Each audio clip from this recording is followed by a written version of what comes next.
Personne n'aurait pu imaginer qu'un matin de pluie, dans une maternité ordinaire de Lyon, une naissance allait faire vaciller plusieurs vies à la fois et réveiller un secret si ancien qu'il aurait dû rester enterré pour toujours. La journée avait commencé sous un ciel noir, lourd, traversé par une pluie violente qui frappait les vitres de l'hôpital avec une régularité presque menaçante. Dans les couloirs encore pâles de lumière, l'odeur du désinfectant se mêlait à la tension habituelle des salles d'accouchement. Rien, en apparence, ne laissait présager qu'en quelques minutes, la joie attendue d'une famille se transformerait en stupeur, puis en drame. Maëlys était entrée en travail au petit matin. Sa grossesse avait été suivie sans anomalie majeure apparente. Les examens de routine n'avaient rien révélé d'assez clair pour annoncer ce qui allait survenir. Comme tant d'autres futurs parents, elle et Éloi avaient traversé les mois précédents avec cette inquiétude ordinaire mêlée d'espoir, imaginant un berceau, des nuits courtes, des gestes maladroits de jeunes parents, un avenir incertain mais heureux. Ils ne savaient pas encore qu'ils s'approchaient d'un point de rupture dont aucun d'eux ne sortirait intact. Quand l'enfant est venu au monde, le premier cri a traversé la pièce comme un choc. Ce n'était pas seulement le cri d'un nouveau-né. C'était un son étrange, plus long, presque dissonant, qui a suspendu les gestes et figé les regards. Puis le silence s'est abattu d'un coup sur la salle. Le bébé avait un seul corps, mais deux têtes. Pendant quelques secondes, personne n'a bougé. Les mains se sont arrêtées au-dessus du drap. Les yeux des médecins ont cherché ceux des autres médecins. Les infirmières, pourtant habituées à l'urgence, ont vacillé sous la brutalité de ce qu'elles avaient devant elles. Tout s'est comme contracté dans cette pièce. L'air, le temps, la pensée même. Éloi, qui attendait ce moment depuis des mois avec une joie fébrile, a senti le sol se dérober sous lui. Son visage s'est vidé de toute expression. Il n'a ni crié, ni parlé, ni reculé. Il est resté là, immobile, incapable de comprendre ce qu'il voyait réellement. Maëlys, épuisée par l'accouchement, a tourné la tête, aperçu son enfant une seule fois, et son corps n'a pas supporté le choc. Elle s'est évanouie presque aussitôt, comme si son esprit avait refusé de rester conscient face à une douleur trop grande pour être contenue. La suite s'est déroulée dans une mécanique froide, rapide, implacable. Le nourrisson a été transféré en soins intensifs néonatals. Des spécialistes ont été appelés en urgence. On a parlé d'une malformation rarissime, d'un cas exceptionnel, d'une configuration si inhabituelle qu'aucune certitude n'était possible dans l'immédiat. Dans l'hôpital, l'information a circulé à voix basse, avec cette prudence inquiète que l'on réserve aux choses trop graves pour être nommées franchement. Très vite, une cellule médicale s'est constituée autour du cas. Pédiatres, généticiens, chirurgiens, neurologues, tous se sont relayés auprès de l'enfant. Chaque examen semblait ouvrir davantage de questions qu'il n'apportait de réponses. Les images, les prélèvements, les mesures, les analyses chromosomiques, les vérifications du patrimoine génétique, tout cela s'enchaînait dans une urgence traversée d'impuissance. Ce n'était pas seulement la rareté du cas qui pesait sur les médecins. C'était aussi l'intuition diffuse qu'un tel événement ne surgissait pas sans raison. Quand Maëlys a repris connaissance, elle n'était plus la même. Quelque chose, dans son regard, s'était fermé. Son visage gardait la pâleur de l'épuisement, mais surtout une forme de stupeur figée, presque irréelle. Elle savait que son enfant était en vie. Elle savait aussi que cette naissance n'avait rien d'ordinaire. Pourtant, à partir de ce moment-là, elle a cessé de poser des questions. Comme si les réponses étaient devenues plus terribles que l'attente. Elle restait allongée, silencieuse, les yeux souvent fixés sur un point invisible, habitée par une image qu'elle n'arrivait plus à repousser. Chaque tentative du personnel soignant pour l'encourager à voir le bébé se heurtait à la même détresse muette. Ce n'était pas du rejet. Ce n'était pas de la peur au sens brut. C'était une souffrance plus profonde, plus ravageuse. Celle d'une mère confrontée à l'innocence de son enfant et à l'idée insupportable qu'il était déjà condamné à une vie de douleur, de regard des autres, de procédures médicales, peut-être même de survie impossible. Maëlys ne détournait pas les yeux parce qu'elle refusait son enfant. Elle les détournait parce qu'elle sentait que si elle le regardait trop longtemps, elle s'effondrerait définitivement. Éloi, de son côté, s'est accroché à tout ce qui ressemblait encore à une action. Il signait des documents, parlait aux médecins, appelait les proches, revenait au chevet de Maëlys, puis repartait voir l'enfant derrière la vitre des soins intensifs. Il voulait comprendre, tenir, organiser, soutenir. Il s'efforçait d'endosser le rôle de celui qui reste debout quand tout menace de s'écrouler. Mais sous cette façade, il commençait lui aussi à se fissurer. Chaque pas dans les couloirs de l'hôpital le ramenait à la même scène. Chaque regard posé sur le berceau médicalisé lui donnait l'impression d'assister à quelque chose qui n'aurait jamais dû exister. Les jours suivants ont pris la texture lourde des périodes où le temps ne passe plus normalement. Les heures étaient rythmées par les résultats partiels, les bilans intermédiaires, les consultations murmurées dans des pièces fermées. La pluie dehors semblait ne jamais cesser. À l'intérieur, chacun évoluait dans une fatigue trouble où l'espoir n'osait plus se montrer franchement. Les familles des deux côtés sont arrivées. Le choc les a frappés de plein fouet. Il y avait de la tristesse, bien sûr, mais aussi cette gêne muette qu'on éprouve devant l'inexplicable, devant l'idée qu'une naissance puisse porter avec elle quelque chose d'aussi brutal, d'aussi disproportionné.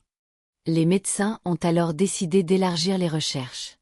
Au-delà de l'urgence vitale, une autre hypothèse se dessinait. Ils ont demandé des examens génétiques approfondis, retraçant les antécédents familiaux, comparant les marqueurs, vérifiant la compatibilité biologique des parents. Officiellement, il s'agissait d'écarter ou de confirmer une cause exceptionnelle. Officieusement, un soupçon commençait à prendre forme. Pendant ce temps, Maëlys s'enfonçait dans une dépression silencieuse. Les larmes ne venaient même plus avec régularité. Il y avait à la place une forme d'anesthésie émotionnelle, coupée de tout, comme si son esprit s'était réfugié loin d'elle-même. Elle mangeait peu, parlait presque plus, et supportait à peine qu'on mentionne l'enfant.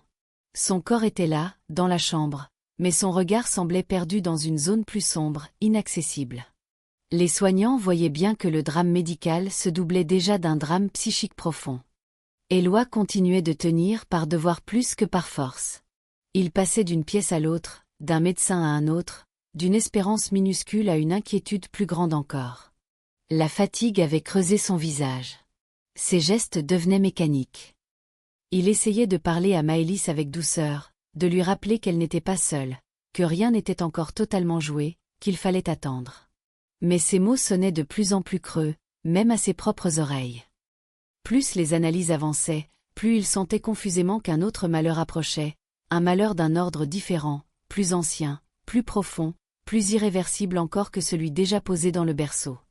Au bout d'une semaine, les résultats définitifs sont arrivés. L'hôpital a demandé la présence du couple et de plusieurs membres des deux familles.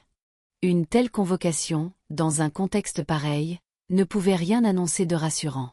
Tous se sont retrouvés dans une salle de réunion austère, éclairée par une lumière blanche impitoyable. Personne ne savait exactement ce qui allait être dit, mais chacun sentait que ce moment allait séparer leur existence en deux, avant et après.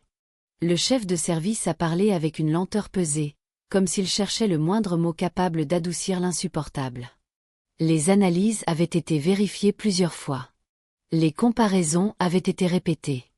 Il n'y avait pas d'erreur possible.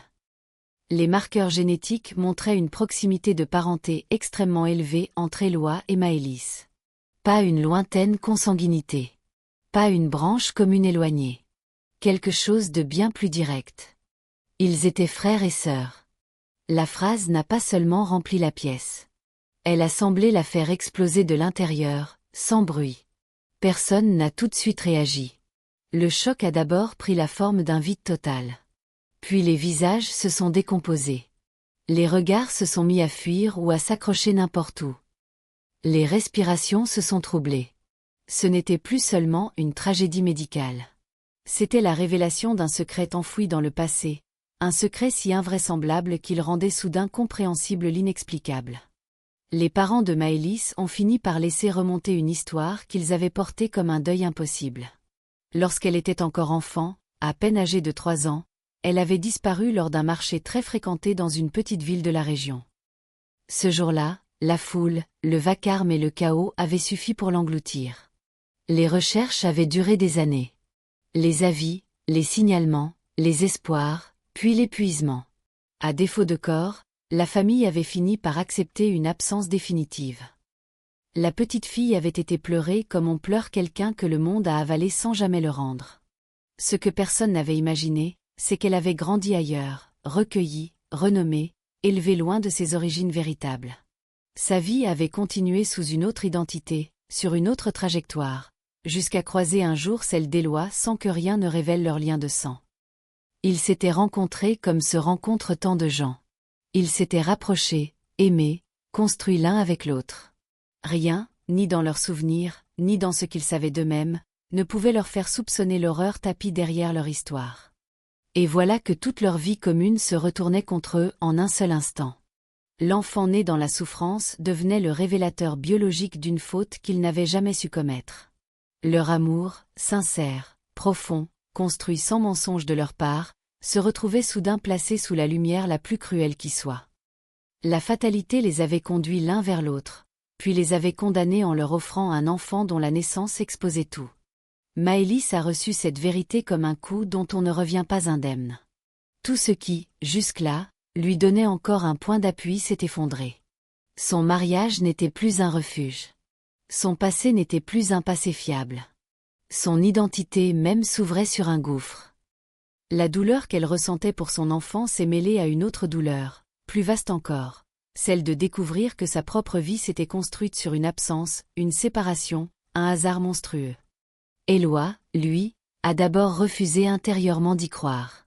Non parce qu'il doutait des médecins, mais parce que l'esprit humain se défend comme il peut contre ce qui dépasse toute logique supportable. Puis la réalité s'est imposée. Avec elle est venue une fracture intime d'une violence extrême. L'amour qu'il portait à Maëlys ne disparaissait pas. C'était précisément cela qui rendait la vérité encore plus insoutenable. Rien ne s'annulait. Rien ne s'effaçait. Les souvenirs restaient vrais. Les sentiments restaient vrais. Mais ils devenaient impossibles à habiter. Dans cette salle, personne ne savait comment continuer à respirer normalement. L'enfant, lui, restait entre la vie et l'inconnu, au centre d'une histoire qui dépassait tout le monde. Son existence minuscule, fragile, blessée dès le premier instant, avait suffi à faire remonter à la surface une catastrophe ancienne et à forcer plusieurs familles à regarder enfin ce qu'elles avaient perdu, oublié ou cru mort depuis longtemps. C'est ainsi que tout a commencé, non pas par une faute consciente, non pas par une perversité cachée, mais par une naissance impossible, un secret enseveli et un amour foudroyé par une vérité arrivée trop tard. Et ce n'était encore que le commencement. À partir de cet instant, plus rien n'a eu la même consistance. Ce qui, quelques jours plus tôt, ressemblait encore à une vie ordinaire, un couple, une attente, une naissance, s'est transformé en un enchevêtrement de faits impossibles à ignorer et impossibles à réparer. La révélation n'a pas seulement brisé Éloi et Maëlys. Elle a traversé les deux familles comme une onde de choc, faisant remonter à la surface des fragments de mémoire, des regrets anciens, des erreurs que personne n'avait su empêcher. L'histoire de la disparition de Maëlys, autrefois racontée comme une tragédie isolée, prenait désormais une dimension presque insoutenable. Ce qui avait été perdu n'avait jamais cessé d'exister, mais avait grandi ailleurs, jusqu'à revenir sous une forme que personne n'aurait pu anticiper. Les jours qui ont suivi cette annonce ont été d'une lourdeur écrasante. L'hôpital n'était plus seulement un lieu de soins, mais un espace où chacun se retrouvait confronté à une réalité qui dépassait toute capacité d'acceptation. Les regards se croisaient difficilement. Les silences devenaient interminables. Même les gestes les plus simples semblaient demander un effort démesuré.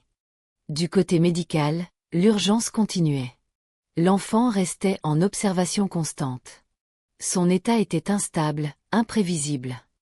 Les équipes tentaient de comprendre jusqu'où il serait possible d'intervenir, quelles fonctions vitales pouvaient être maintenues, quelles décisions devraient être prises si la situation se dégradait. Mais derrière ces questions techniques se dessinait une autre vérité, plus cruelle encore. Cet enfant n'était pas seulement un cas clinique exceptionnel, il était le symptôme vivant d'une histoire familiale brisée. Pour Maëlys, la fracture était totale. La maternité, qui aurait dû être un point d'ancrage, devenait au contraire le lieu où tout s'effondrait. Elle ne parvenait plus à relier les éléments de sa propre existence. Les souvenirs de son enfance, déjà flous, devenaient suspects. Les images de sa vie avec Éloi, autrefois source de chaleur, se transformaient en éclats douloureux, impossibles à regarder sans ressentir une forme de vertige. Elle ne pleurait plus comme au début.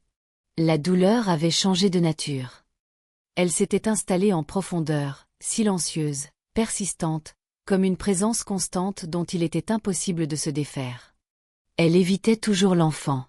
Non par rejet, mais parce que le voir revenait à faire exister pleinement ce qui lui semblait déjà insupportable à concevoir. Dans son esprit, deux réalités se superposaient sans jamais parvenir à se rejoindre.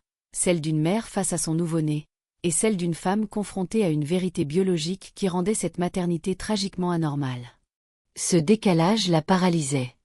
Éloi, lui, continuait à se débattre dans une forme de résistance intérieure.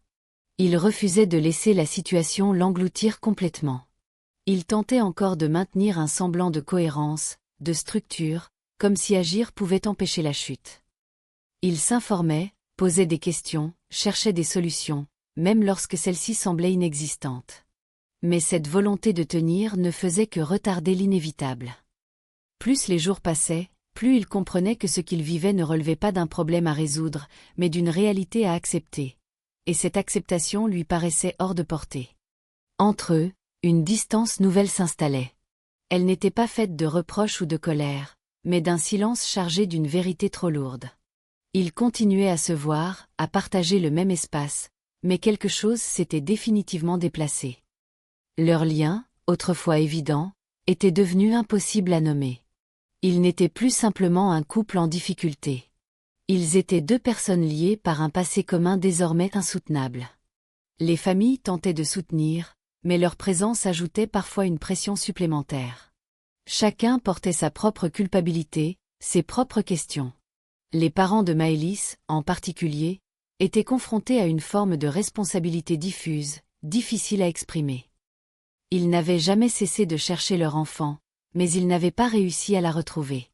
Et aujourd'hui, cette absence passée semblait avoir engendré une conséquence dont personne ne pouvait mesurer l'ampleur. Dans cet environnement saturé de tensions, une évidence s'est peu à peu imposée, sans qu'elle ait besoin d'être formulée immédiatement. Il n'y avait pas de retour en arrière possible. Même si l'amour entre Éloi et Maëlys restait intact dans son essence, il ne pouvait plus exister dans la réalité telle qu'elle venait d'être révélée. Continuer à vivre ensemble aurait signifié accepter une vérité que ni eux, ni leur entourage, ni la société dans laquelle ils vivaient ne pouvaient supporter. La décision ne s'est pas prise en un instant. Elle s'est formée lentement, à travers des regards évités, des silences prolongés, des nuits sans sommeil. Chacun a compris, à son rythme, que rester ensemble ne ferait qu'approfondir la blessure. Ce n'était pas une question de manque de sentiments. Au contraire, c'était précisément parce que ces sentiments existaient encore qu'il devenait nécessaire d'y mettre fin. Lorsque la séparation a été évoquée, elle n'a pas donné lieu à des conflits.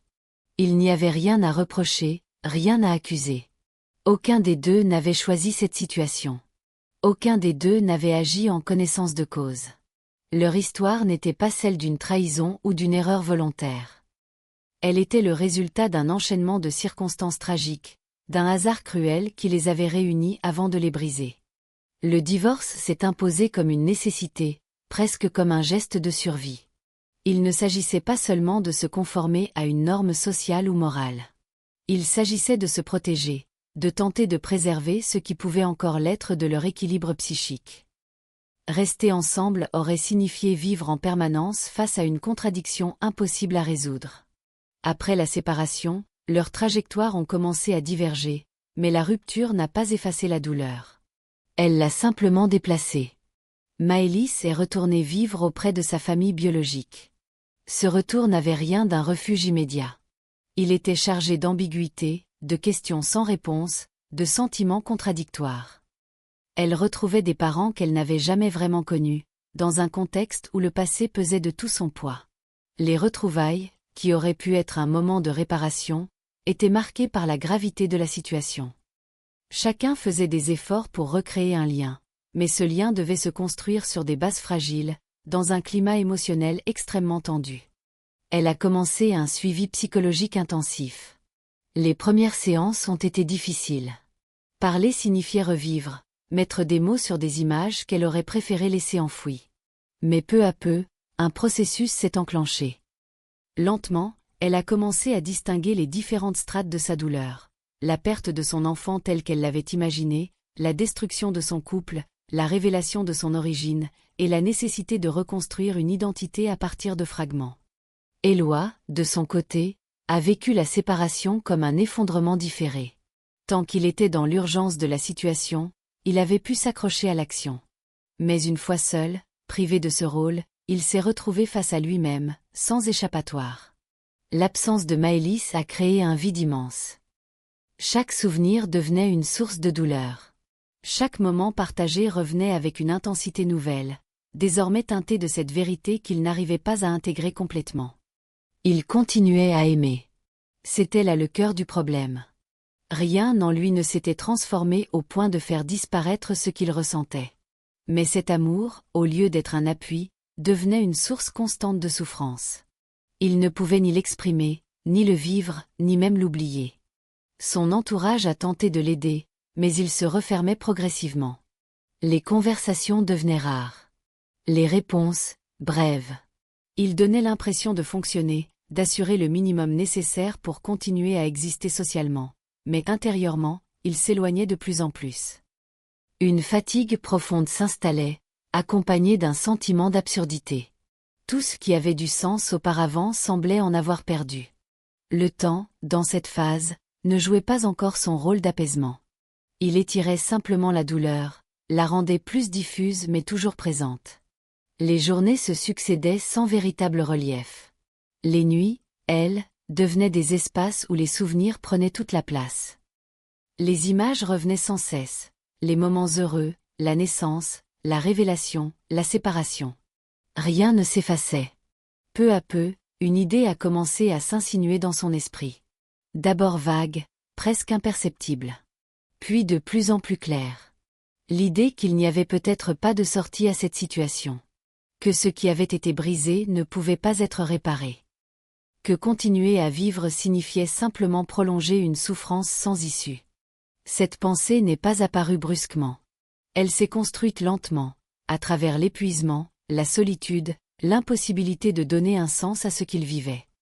Elle s'est installée comme une option silencieuse, une possibilité qui, au début, semblait lointaine, puis qui a commencé à prendre une place de plus en plus importante. À ce stade, Éloi n'était pas encore passé à l'acte. Mais il s'approchait dangereusement d'un point où la frontière entre continuer et renoncer devenait floue. Et cette frontière, il allait bientôt la franchir. Après la séparation, la vie d'Éloi ne s'est pas effondrée en une seule fois. Elle s'est désagrégée lentement, presque méthodiquement, comme si chaque jour retirait une pièce essentielle sans jamais provoquer de rupture visible. De l'extérieur, rien ne semblait immédiatement dramatique. Il continuait à se lever, à répondre aux obligations les plus basiques, à maintenir une présence minimale dans le monde. Mais à l'intérieur, quelque chose s'éteignait progressivement. Le nouvel appartement dans lequel il s'était installé n'avait rien d'accueillant. Trop vide, trop neutre, dépourvu de toute trace de vie passée. Au début, ce vide lui avait semblé nécessaire, presque apaisant, comme une tentative d'échapper aux souvenirs. Mais très vite, il s'est transformé en un espace où rien ne venait amortir la chute. Chaque mur renvoyait le silence.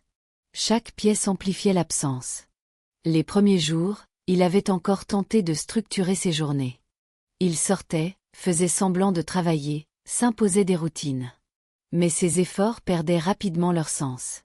Les gestes devenaient mécaniques, dépourvus de toute intention réelle. Il n'y avait plus de projection vers l'avenir, plus de désir, plus de perspective. Tout semblait suspendu dans une forme d'attente sans objet. Les nuits, en revanche, devenaient de plus en plus lourdes. Le sommeil se fragmentait. Lorsqu'il fermait les yeux, les images revenaient avec une précision implacable. Les souvenirs heureux n'apportaient aucun réconfort. Ils étaient désormais contaminés par ce qu'il savait. Chaque moment partagé avec Maëlys se doublait d'une seconde lecture, plus sombre, impossible à ignorer. Les instants de tendresse, les projets, les rires, tout cela persistait, mais sous une lumière différente, presque insoutenable. Il ne s'agissait pas simplement de regret ou de tristesse. C'était une forme de dissonance permanente. Deux vérités coexistaient sans jamais pouvoir se réconcilier. Celle d'un amour réel, sincère, vécu pleinement, et celle d'un lien biologique qui rendait cet amour inacceptable dans la réalité. Cette contradiction ne cessait de se rejouer dans son esprit, comme une boucle dont il ne trouvait pas l'issue.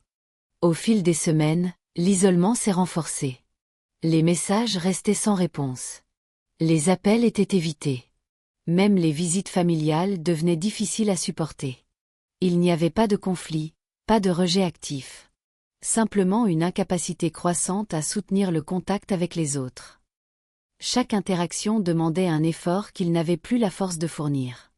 Dans ce retrait progressif, une fatigue profonde s'est installée. Elle n'était pas seulement physique. Elle touchait à quelque chose de plus fondamental, une lassitude d'exister, une impression que chaque journée supplémentaire ne faisait qu'étirer une douleur déjà trop présente. Rien ne semblait pouvoir compenser ce poids. Les activités qui, autrefois, apportaient un minimum d'équilibre n'avaient plus d'effet. Le travail, en particulier, devenait une contrainte vide de sens. Il continuait à s'y rendre, mais sans engagement réel, comme un corps présent sans intention. Pendant ce temps, Maëlys poursuivait son propre chemin, à distance. Elle avançait lentement dans son processus thérapeutique, confrontant peu à peu les différentes dimensions de son histoire. Elle apprenait à distinguer ce qui relevait de sa responsabilité et ce qui n'en relevait pas. Mais cette évolution, bien qu'essentielle pour elle, restait invisible pour Éloi. Leur séparation n'était pas seulement physique. Elle était devenue une séparation de trajectoire, de rythme, de manière d'affronter la douleur. Pour lui, l'absence de Maëlys ne cessait de résonner. Ce n'était pas seulement la perte d'une compagne. C'était la disparition de tout ce qui donnait encore une cohérence à son existence récente. Sans elle, les repères s'effondraient. Les souvenirs n'avaient plus de prolongement possible. Ils restaient suspendus, figés dans un passé devenu inaccessible. C'est dans cet état que les premières pensées de rupture définitive ont commencé à se structurer. Elles n'étaient pas encore formulées clairement. Elles apparaissaient sous forme de questions, de réflexions fugaces, presque abstraites. L'idée qu'il serait peut-être plus simple de ne plus ressentir. L'idée que la fatigue pourrait s'arrêter si tout s'arrêtait. Ces pensées n'étaient pas immédiatement inquiétantes. Elles semblaient même, par moments, apporter une forme de calme, comme une hypothèse de sortie face à une situation perçue comme sans issue. Avec le temps, ces pensées ont gagné en consistance. Elles ne se présentaient plus comme de simples hypothèses, mais comme des options concrètes. Elles revenaient de plus en plus souvent, dans des moments de solitude, de fatigue, ou simplement lorsque le silence devenait trop lourd. Elles s'inscrivaient dans une logique interne qui, peu à peu, s'imposait comme cohérente à ses propres yeux. Il ne s'agissait pas d'un geste impulsif en préparation. Au contraire, tout se faisait dans une lenteur presque méthodique. Éloi observait, réfléchissait, pesait les choses. Il ne cherchait pas à fuir un moment précis de douleur, mais à mettre fin à un état global qu'il ne parvenait plus à supporter. Cette distinction rendait la situation d'autant plus dangereuse. Il n'y avait pas d'explosion émotionnelle, pas de crise visible. Il y avait une progression silencieuse vers un point de non-retour. Dans son appartement, certains détails ont commencé à changer. Les lumières restaient souvent éteintes, même en pleine journée. Les repas devenaient irréguliers, parfois inexistants. Les objets restaient là où ils étaient posés, sans que rien ne vienne les déplacer. Le temps semblait s'écouler différemment, sans repère clair entre les jours et les nuits. Un élément en particulier a pris une place de plus en plus centrale, les médicaments. Au départ, ils étaient présents pour des raisons banales, prescrits pour l'aider à dormir, à stabiliser un minimum son état. Mais progressivement, ils ont cessé d'être perçus comme un simple traitement. Ils sont devenus une possibilité. Un moyen concret, accessible, silencieux. Il ne les regardait pas encore comme une solution définitive, mais leur présence introduisait une forme de tangibilité dans ses pensées. Ce qui, jusque-là, relevait de l'abstraction, prenait une forme matérielle. Cela rendait l'idée plus proche, plus réelle, plus envisageable. Les jours précédant le basculement ont été marqués par une intensification de cet état. Les pensées devenaient plus fréquentes, plus précises. Les souvenirs, eux aussi, semblaient se concentrer, comme si tout converguait vers un point unique. Les moments avec Maëlys revenaient avec une netteté particulière. Non pas dans leur complexité, mais dans leur simplicité initiale, avant que tout ne se brise. Ces images n'apportaient aucun apaisement. Elles accentuaient au contraire le sentiment de perte irréversible. Dans cette période, Éloi ne cherchait plus vraiment à lutter. Il n'y avait pas de décision formelle, pas de moment où il se serait dit clairement qu'il allait agir. Il y avait plutôt une forme de glissement. Une acceptation progressive de l'idée que continuer n'avait plus de sens. Cette acceptation n'était pas bruyante. Elle ne s'accompagnait pas de gestes spectaculaires. Elle s'installait comme une évidence silencieuse. La frontière entre envisager et agir devenait de plus en plus mince. Non pas parce qu'il était submergé par une émotion soudaine, mais parce que l'absence d'alternative devenait, à ses yeux, de plus en plus claire. Ce qui, autrefois, aurait pu être perçu comme une solution extrême commençait à apparaître comme une continuité logique. C'est dans cet état, fragile et dangereux, qu'il s'est approché du moment décisif. Non pas dans un éclat, mais dans une lente convergence de fatigue, de solitude et d'impossibilité à reconstruire du sens. Et lorsque ce moment est arrivé, il n'avait plus rien d'abstrait. La nuit où tout a failli s'arrêter ne s'est pas annoncée comme une catastrophe. Elle s'est installée lentement, presque imperceptiblement, comme les autres nuits avant elle, avec ce silence épais qui remplissait désormais chaque recoin de l'appartement d'Éloi. Rien ne distinguait vraiment ce moment des précédents, si ce n'est une forme de clarté intérieure, froide et dangereuse, qui s'était imposée au fil des heures. La pièce était plongée dans une obscurité presque totale. Aucune lumière ne venait briser l'uniformité du noir, à l'exception de l'écran de son téléphone, posé sur la table basse, diffusant une lueur pâle qui dessinait à peine les contours des objets. Le reste du monde semblait avoir disparu. Plus de bruit de circulation, plus de voix, plus de mouvement. Seulement le battement régulier du temps, matérialisé par le tic-tac d'une horloge, devenu insupportablement présent. Éloi était assis au sol, adossé au canapé. Sa posture ne trahissait aucune agitation. Au contraire, il y avait dans son immobilité quelque chose de presque calme, comme si toute résistance avait cessé. Son visage portait les marques d'une fatigue accumulée sur des semaines, peut-être des mois. Les traits tirés, les yeux cernés, mais surtout ce regard vidé, détaché, comme s'il observait la scène de l'extérieur. Sur la table, devant lui, les plaquettes de médicaments étaient alignées avec une précision inhabituelle. Ce n'était pas un geste impulsif. Tout avait été préparé, organisé, réfléchi. Chaque détail semblait participer à une forme de mise en ordre, comme si structurer cet instant permettait de lui donner un sens, ou du moins de réduire le chaos intérieur. Depuis plusieurs heures, Éloi n'avait presque pas bougé. Il regardait les comprimés, puis détournait les yeux, puis revenait à eux, dans un cycle silencieux. Les pensées ne se bousculaient plus comme auparavant. Elles s'étaient simplifiées, réduites à quelques idées centrales, répétitives, presque mécaniques. La fatigue, l'absence de perspective, le souvenir constant de ce qui avait été perdu, et l'impression que rien de cela ne pourrait jamais être transformé. Ce qui dominait, ce n'était pas une douleur aiguë, mais une lassitude profonde, totale. Une sensation d'épuisement qui dépassait le corps, qui touchait à quelque chose de plus fondamental.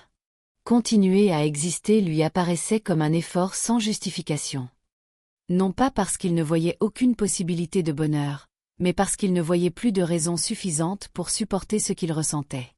Les images du passé continuaient de traverser son esprit, mais elles avaient perdu leur intensité chaotique. Elles s'étaient stabilisées en une série de tableaux précis, presque figés. Maëlys dans les moments les plus simples, les plus ordinaires, devenus désormais inaccessibles. La naissance, dans toute sa brutalité. La révélation, avec sa violence silencieuse. Puis la séparation, inévitable, irréversible. Ces souvenirs ne provoquaient plus de réactions immédiates. Ils étaient là, présents, constants, comme un fond sur lequel tout le reste se construisait. Ils n'avaient plus besoin d'être revécus intensément pour peser. Leur simple existence suffisait.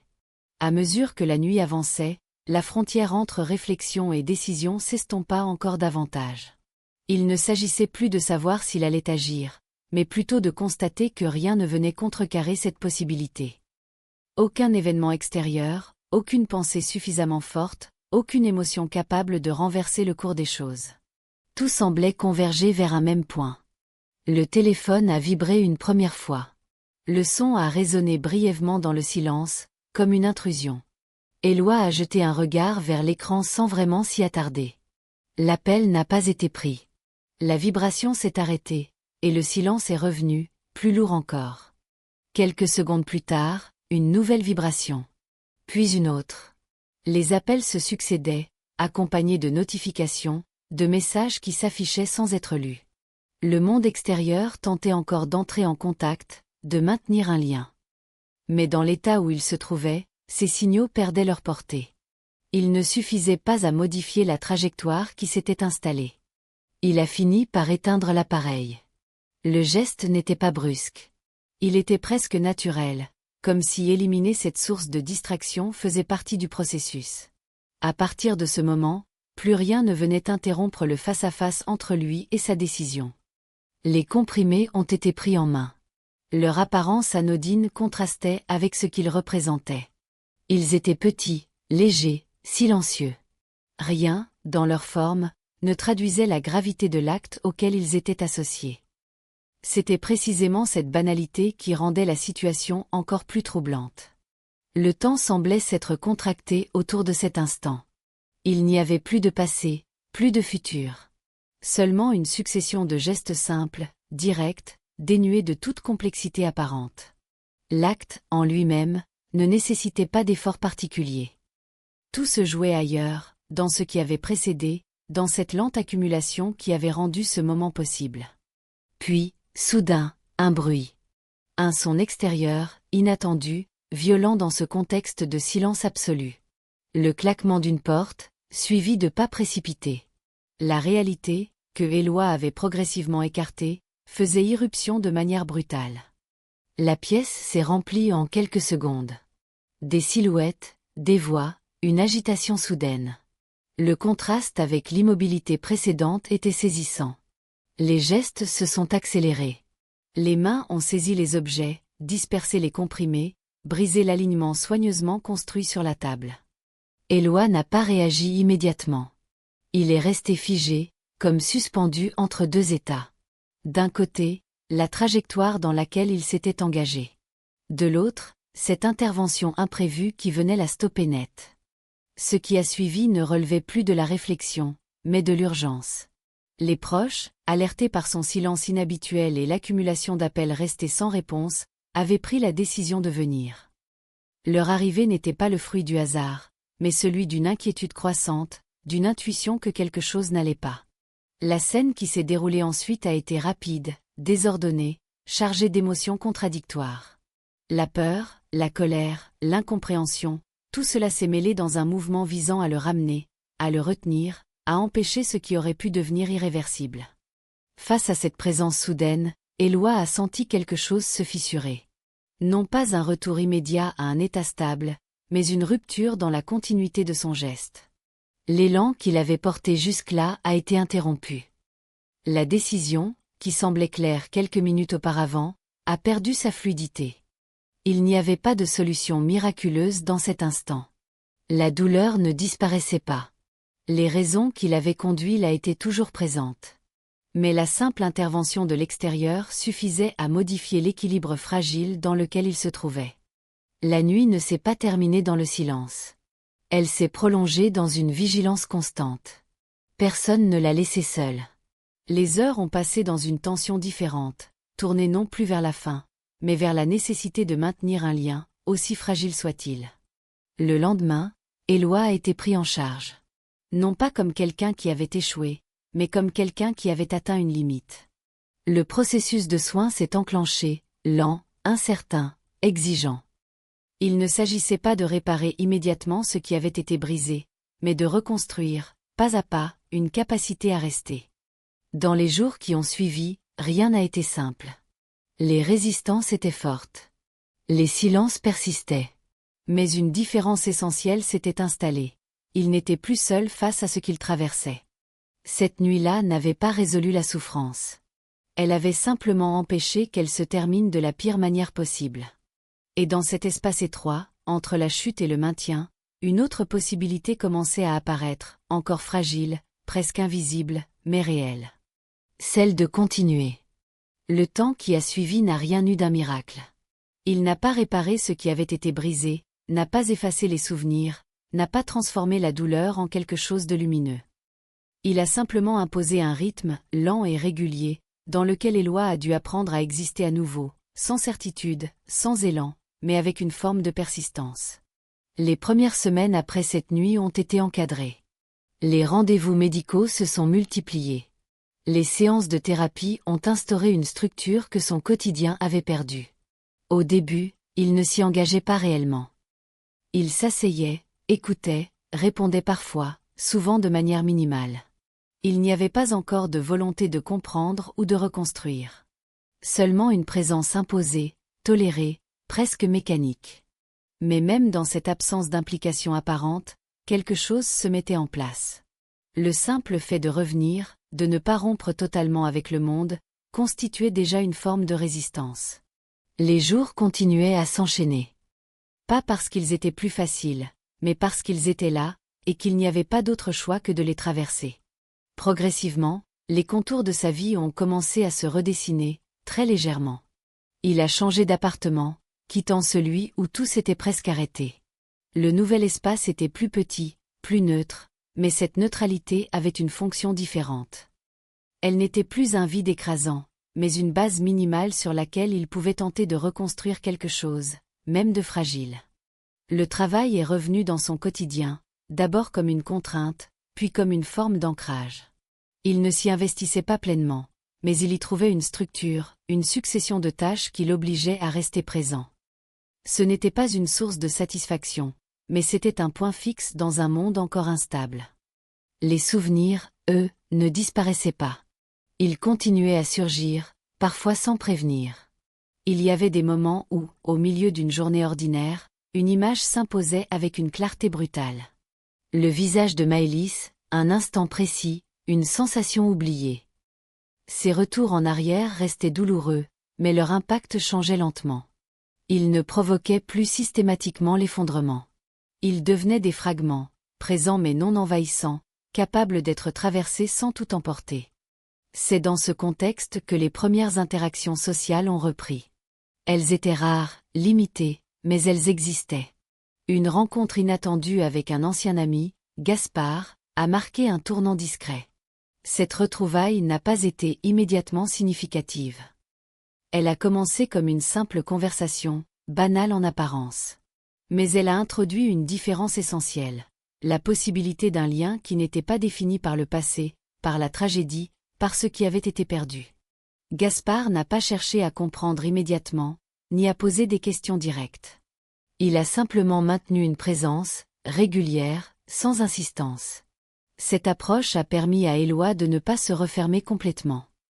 Les échanges sont restés simples, parfois espacés, mais suffisamment constants pour créer une forme de continuité. Peu à peu, ces interactions se sont élargies. Un repas partagé, un groupe restreint, des visages nouveaux. Rien d'intense, rien d'exigeant. Juste des moments où il n'était pas défini par son histoire. Au début, il restait en retrait, observant plus qu'il ne participait. Mais avec le temps, une forme de participation a émergé, discrète, progressive. C'est dans l'un de ces moments qu'il a rencontré Aurore. Elle ne s'est pas imposée. Elle n'a pas attiré l'attention par une présence forte ou par une curiosité intrusive. Elle était simplement là, dans le groupe, attentive, mesurée, avec une manière d'exister qui ne demandait rien de plus que ce qui était offert. Cette simplicité a créé un espace particulier, différent de tout ce qu'il avait connu récemment. Le premier contact n'a rien eu d'exceptionnel. Quelques échanges, des questions ordinaires, des réponses brèves. Mais il y avait une absence de tension, une légèreté inattendue. Éloi n'avait pas besoin de se justifier, ni d'expliquer, ni de masquer quoi que ce soit. Pour la première fois depuis longtemps, il ne ressentait pas ce poids constant qui accompagnait chaque interaction.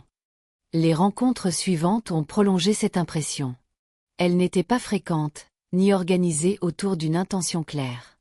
Elles se produisaient dans des contextes simples, naturels. Chaque fois, le même sentiment revenait, celui de pouvoir être présent sans être envahi par le passé. De son côté, Maëlys avançait également, mais selon un rythme différent. Installée à Bordeaux, elle avait choisi de vivre seule, dans un espace qui ne portait aucune trace de ce qu'elle avait traversé. Ce choix n'était pas une fuite, mais une nécessité. Elle avait besoin d'un lieu où elle pouvait exister en dehors des regards, en dehors des attentes, en dehors des souvenirs imposés. Son travail, modeste mais stable, lui offrait une structure similaire à celle qu'Éloi retrouvait de son côté. Les journées s'organisaient autour de tâches simples, répétitives, mais rassurantes. Elles permettaient de maintenir un équilibre minimal, une continuité dans laquelle elle pouvait s'inscrire. La thérapie continuait à jouer un rôle central. Contrairement au début, elle s'y engageait désormais plus activement. Elle parvenait à mettre des mots sur ce qu'elle ressentait, à distinguer les différentes dimensions de son histoire, à reconnaître ce qui lui appartenait et ce qui relevait du hasard, de la perte, de l'injustice. Un changement subtil mais déterminant s'est produit à ce moment-là. Elle a commencé à envisager l'idée qu'elle pouvait, un jour, ne pas être uniquement définie par ce qu'elle avait vécu. Cette idée restait fragile, incertaine, mais elle existait. Elle ouvrait une perspective, même lointaine.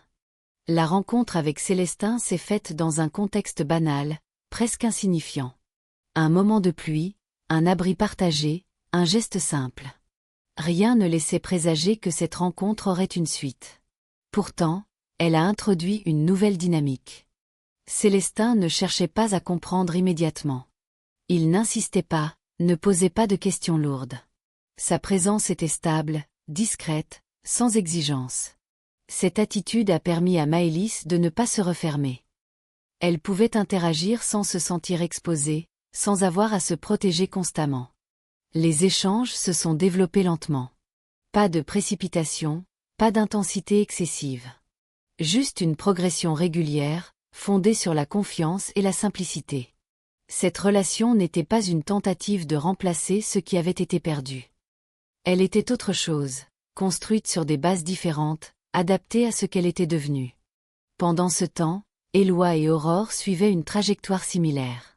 Leur relation ne reposait pas sur une passion immédiate, mais sur une forme d'équilibre.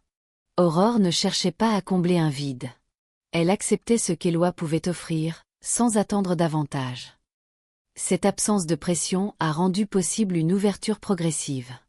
Il y avait encore des moments de recul, des hésitations, des retours en arrière. Rien n'était linéaire. Mais l'ensemble avançait, lentement, sûrement. Chaque interaction, chaque moment partagé contribuait à redéfinir ce que pouvait être une relation après une telle rupture. Le passé, lui, ne disparaissait pas. Il restait présent, intégré dans leur manière de voir le monde, dans leurs réactions, dans leur silence. Mais il cessait d'être le centre absolu de leur existence. Il devenait une partie de leur histoire, importante, déterminante, mais non exclusive. Avec le temps, une prise de conscience commune s'est imposée, sans qu'elle ait besoin d'être formulée explicitement. La vie ne s'était pas arrêtée avec la tragédie. Elle avait changé de direction. Ce changement n'avait rien d'un choix. Il s'était imposé. Mais il ouvrait malgré tout une possibilité, celle de continuer autrement. Cette possibilité n'était ni évidente, ni confortable. Elle demandait des efforts, des ajustements, une capacité à accepter l'incomplétude. Mais elle existait. Et c'était suffisant pour avancer. Le temps n'a pas refermé les blessures. Il les a transformées. Une année entière s'est écoulée depuis les événements qui avaient brisé les repères d'Éloi et de Maëlys. 12 mois durant lesquels rien n'a disparu, mais où tout a changé de place. La douleur n'était plus une vague qui submerge, mais une présence plus discrète, enfouie, parfois silencieuse, parfois sensible au moindre contact. Elle ne dominait plus chaque instant, mais elle n'avait jamais totalement quitté leur vie. Ce qui avait disparu, en revanche, c'était cette sensation constante d'être au bord du vide. Éloi n'était plus cet homme assis dans l'obscurité, incapable de voir au-delà de la fatigue. Il se tenait désormais dans un espace plus stable, encore fragile, mais réel. Les gestes du quotidien avaient retrouvé une certaine cohérence. Les journées avaient une forme, un début, une fin. Le travail, les rencontres, les habitudes construites lentement au fil des mois avaient recréé une structure qu'il n'aurait jamais cru pouvoir retrouver. Son regard avait changé. Il portait encore les traces de ce qu'il avait traversé, mais il n'était plus vide. Il contenait quelque chose de plus calme, de plus posé. Non pas de la joie éclatante, mais une forme d'acceptation. Une capacité à exister sans être constamment tiré vers l'arrière. Aurore occupait désormais une place importante dans cet équilibre. Leur relation ne s'était pas construite dans l'urgence ni dans la nécessité de combler un manque. Elle avait grandi lentement, presque discrètement, jusqu'à devenir une évidence simple. Elle n'était pas une réponse au passé, ni une tentative d'effacement. Elle était autre chose, une présence nouvelle, indépendante de ce qui avait été vécu auparavant. Avec elle, Éloi n'avait pas besoin d'oublier. Il n'avait pas besoin de transformer son histoire. Il pouvait simplement avancer, avec ce qu'il portait, sans que cela soit constamment remis en question. Cette stabilité avait permis quelque chose d'essentiel. La possibilité de se projeter à nouveau, même timidement. De son côté, Maëlys avait parcouru un chemin tout aussi complexe. La reconstruction de son identité avait été lente, parfois douloureuse, souvent incertaine. Elle avait dû réapprendre à se définir en dehors de ce qu'elle avait découvert, en dehors de ce qui lui avait été arraché. Ce processus ne s'était pas fait en ligne droite. Il avait été ponctué de retours en arrière, de doutes, de moments où tout semblait à nouveau vaciller. Mais progressivement, une forme de solidité s'était installée. Elle n'était plus uniquement cette femme brisée par une vérité insoutenable. Elle était devenue quelqu'un capable de porter cette vérité sans s'y perdre totalement. Cette nuance avait tout changé. Elle ne cherchait plus à effacer son passé. Elle apprenait à vivre avec, à lui donner une place qui ne l'écrasait plus. Célestin, dans sa vie, avait joué un rôle discret mais déterminant. Il n'avait jamais cherché à comprendre tout de suite, ni à analyser ce qui dépassait les mots. Sa présence constante, stable, sans exigence, avait offert à Maëlys un espace où elle pouvait exister sans être réduite à son histoire. Cette relation, comme celle d'Éloi, s'était construite dans la lenteur, dans la patience, dans une forme de respect silencieux. Ils ne s'étaient pas reconstruits l'un à travers l'autre. Ils avaient avancé côte à côte, chacun portant son propre passé, sans tenter de le remplacer ou de le nier. Leur mariage respectif n'avait rien d'extraordinaire aux yeux du monde. Pas de démonstration excessive, pas de mise en scène. Juste des moments simples, entourés de quelques proches, marqués par une émotion contenue. Mais pour eux, ces instants représentaient bien plus qu'un engagement classique. Ils étaient la preuve qu'après avoir traversé ce qu'ils avaient vécu, il était encore possible de créer quelque chose de nouveau. Ces unions n'effaçaient rien. Elles n'annulaient pas ce qui avait été. Elles n'étaient pas une victoire éclatante sur le passé. Elles étaient simplement une continuité, une manière d'avancer sans renier ce qui avait existé. Et puis, un jour, sans que rien ne l'annonce, leurs chemins se sont croisés à nouveau. Ce n'était pas un moment dramatique. Pas une scène chargée de tension. Juste une rue, un instant, deux regards qui se reconnaissent immédiatement. Le hasard avait fait son travail, comme il l'avait fait au début de leur histoire, mais cette fois dans un contexte différent, apaisé. Ils se sont arrêtés. Il n'y avait plus de fuite, plus de nécessité de détourner les yeux. Le temps avait modifié la nature de leur lien. Ce qui autrefois aurait été insupportable était devenu supportable. Non pas parce que la douleur avait disparu, mais parce qu'elle avait changé de forme. Ils se sont regardés comme deux personnes qui avaient partagé quelque chose d'unique, d'intense, mais désormais révolu. Il n'y avait pas de colère, pas de regret exprimé, pas de besoin de revisiter le passé. Tout cela existait déjà, intégré, digéré autant que possible. Ce qui restait, c'était une forme de reconnaissance silencieuse. Ils avaient été, l'un pour l'autre, bien plus qu'un simple passage. Ils avaient construit, aimé, perdu, et survécu à quelque chose qui aurait pu les détruire entièrement. Cette réalité ne disparaîtrait jamais. Elle faisait partie d'eux, de manière indélébile. Mais elle ne les définissait plus entièrement. Après cet instant, ils ont repris leur chemin. Pas dans la fuite, mais dans la continuité de ce qu'ils étaient devenus. Ils n'ont pas cherché à prolonger la rencontre. Il n'y avait rien à ajouter, rien à réparer, rien à expliquer. Chacun avait trouvé une place ailleurs. Dans le silence qui a suivi, une évidence s'est imposée, simple et profonde. Leur histoire n'avait pas besoin d'une conclusion spectaculaire. Elle n'avait pas besoin d'un retournement, d'une justification, d'une résolution parfaite. Elle avait déjà accompli ce qu'elle devait accomplir. Elle avait brisé des certitudes, révélé une vérité enfouie, provoqué une chute brutale. Mais elle avait aussi ouvert un autre chemin, plus discret, plus difficile, mais possible. Un chemin où la survie ne signifiait pas seulement continuer à respirer, mais apprendre à vivre avec ce qui ne peut pas être changé. Quelque part, dans un coin de leur mémoire, l'image de l'enfant restait présente. Fragile, silencieuse, presque irréelle. Il avait été le point de bascule, le révélateur, le lien entre tout ce qui avait précédé et tout ce qui avait suivi. Sa courte existence, marquée dès le départ par une anomalie insoutenable, avait suffi à transformer plusieurs vies. Il n'était plus là, ou peut-être seulement comme un souvenir. Mais son passage avait laissé une trace indélébile. Et grâce à cette trace, aussi douloureuse soit-elle, Éloi et Maëlys avaient appris quelque chose que rien d'autre n'aurait pu leur enseigner. Que certaines blessures ne se referment jamais complètement. Mais qu'elles peuvent, malgré tout, cesser de saigner.